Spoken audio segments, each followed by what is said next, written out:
Hi everybody, welcome back to Jordy Marin tutorials. Today we're learning how to stack the pictures of a light painting picture. This is a motorcycle, and the first thing we need to do is open Lightroom and select the images, the different shots that you did.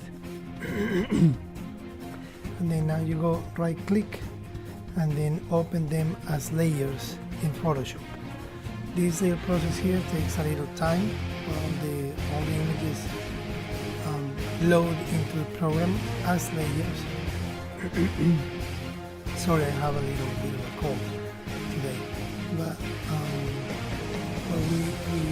all of the images now are as layers in the Photoshop file. First thing I do is move the background. Remember that we shot the background by itself. Move it to the bottom layer. And now we start naming the layers, identifying what we want.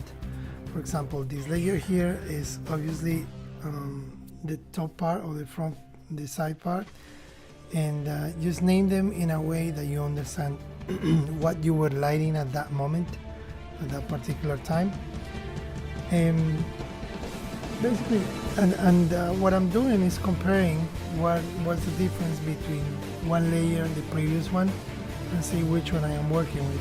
And the ones that don't really give me any information for the picture, I just move them up, and then I will end up deleting them.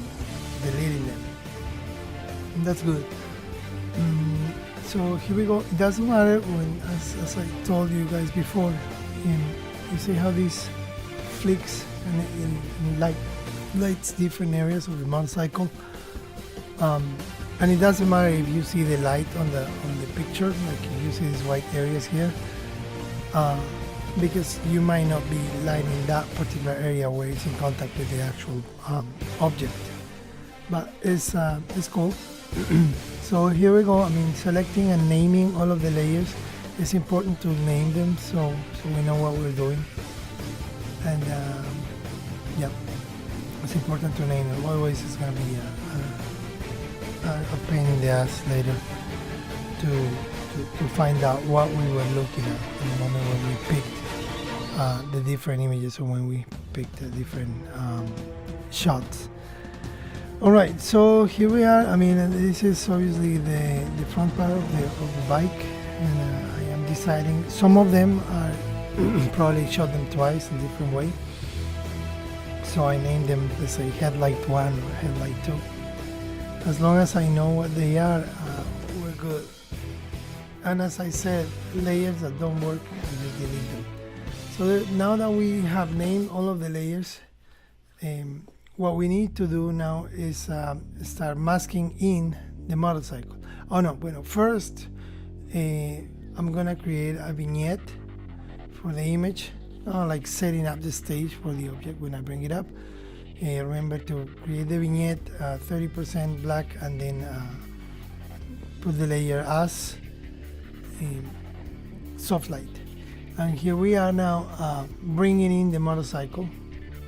So according to the name of my layer, I bring in what the name of the layer describes. So right now, for example, I am bringing in the way I'm doing this is I create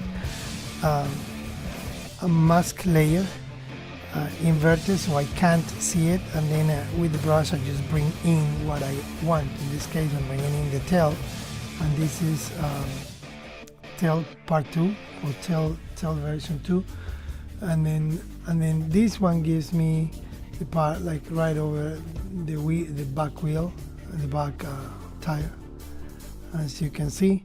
So I bring in the bike little by little, according to the name of my layer, and sometimes you have to be really precise. Sometimes you can get by with different areas. Look how I bring up all the details in these particular areas that in other pictures just show up black, and these ones I am actually showing the different areas that I show here. I'm shooting for the details in the leather on the seat.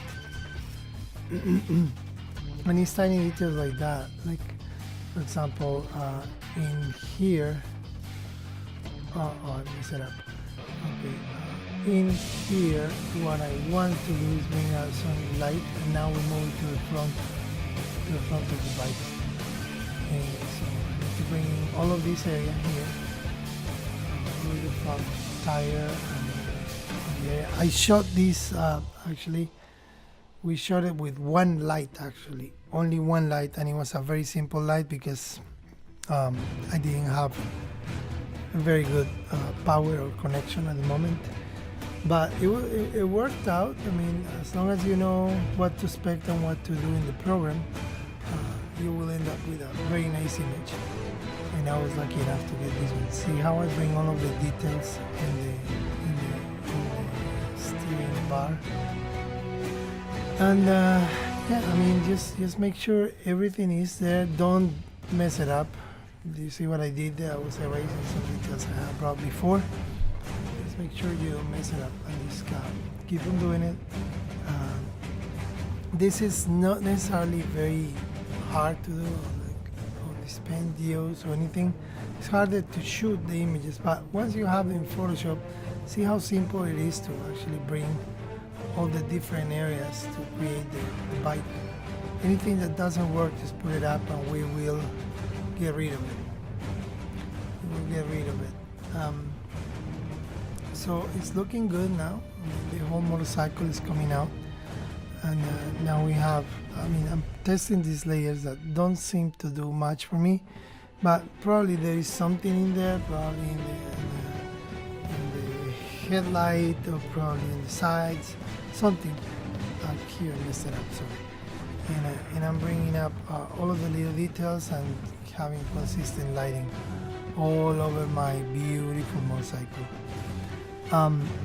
Okay, so here something happening. Well, here the difference between the floor where the bike is and my background layer is too much, so I'm gonna bring it out. But let's take care of these little details first. So what I'm doing here to bring some more of the floor on the bike is I lowered the opacity of my brush. It was 100%, now I just lowered to 50, so I can kind of like blend more the background image light with the actual when the bike was on top. So just like that.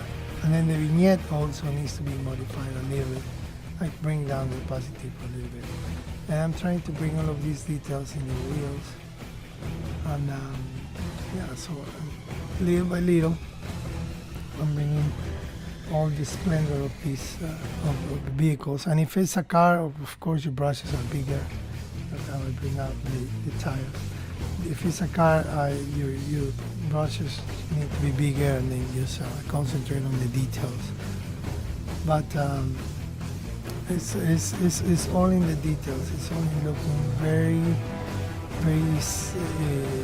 with a very detailed eye to see why you're bringing it. I'm trying to keep it consistent and even, more than anything, even, because that's the reason why we're doing this.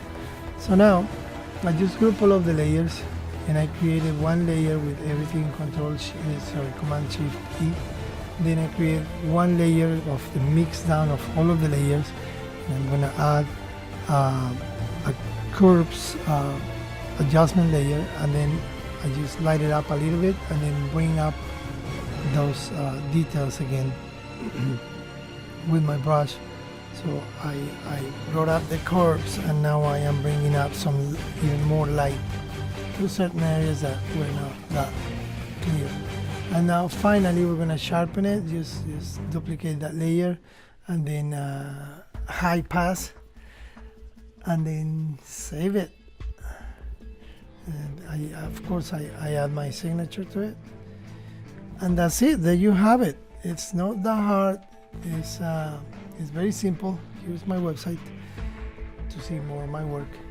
And there you have it. Follow me on Instagram at Jordy Marin Photo Video, and I will see you around for the next tutorial. Have an awesome day.